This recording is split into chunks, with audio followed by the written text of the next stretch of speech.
Surat metro પ્રોજેક્ટની 75% વધુ કામગીરી પૂર્ણ. આજથી ઈસ્ટ વેસ્ટ કોરિડોર 2 અંતર્ગત 6.5 કિલોમીટર રૂટ પર ટ્રાયલ રન શરૂ. સુરત શહેરમાં ટ્રાફિકની સમસ્યાથી ત્રસ્ત સુરતીઓ માટે એક સારા સમાચાર સામે આવ્યા છે. અત્યાર સુધીમાં સુરત મેટ્રો પ્રોજેક્ટની અંદાજે 75%થી વધુ કામગીરી પૂર્ણ થઈ ચૂકી છે, જ્યારે પ્રોજેક્ટના કોરિડોર 2 પર આજથી ટ્રાયલ પણ શરૂ કરવામાં આવી છે. સુરત મેટ્રો પ્રોજેક્ટ સમયસર પૂર્ણ કરવા સરકાર પ્રયત્નશીલ. સુરત મેટ્રો પ્રોજેક્ટના 2 કોરિડોર અંતર્ગત કુલ 40.35 કિલોમીટર લંબાઈના ₹12,020 કરોડના પ્રોજેક્ટની કામગીરી પ્રગતિમાં છે.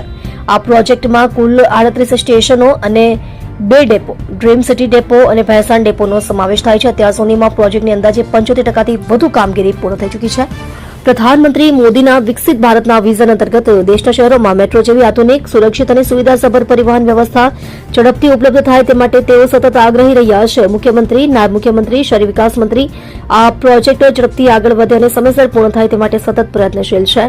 નોર્થ સાઉથ કોરિડોરના 8.5 કિલોમીટર રૂટ પર માર્ચમાં ટ્રાયલ રન કરાઈ હતી. સુરત મેટ્રો પ્રોજેક્ટના કોરિડોર 1 નોર્થ સાઉથ કોરિડોર અંતર્ગત ડ્રીમ સિટીથી અલથાણ ટુર્નામેન્ટ સ્ટેશન વચ્ચેના 8.5 કિલોમીટર તથા 7 સ્ટેશનો પર ટ્રાયલ રન કામગીરી તારીખ 29 માર્ચ 2026થી શરૂ કરવામાં આવી હતી અને હાલમાં ટ્રાયલ રન સાથે વિવિધ ચકાસણી અને પરીક્ષણ પ્રક્રિયા GEC તથા GMRC દ્વારા પ્રગતિમાં છે.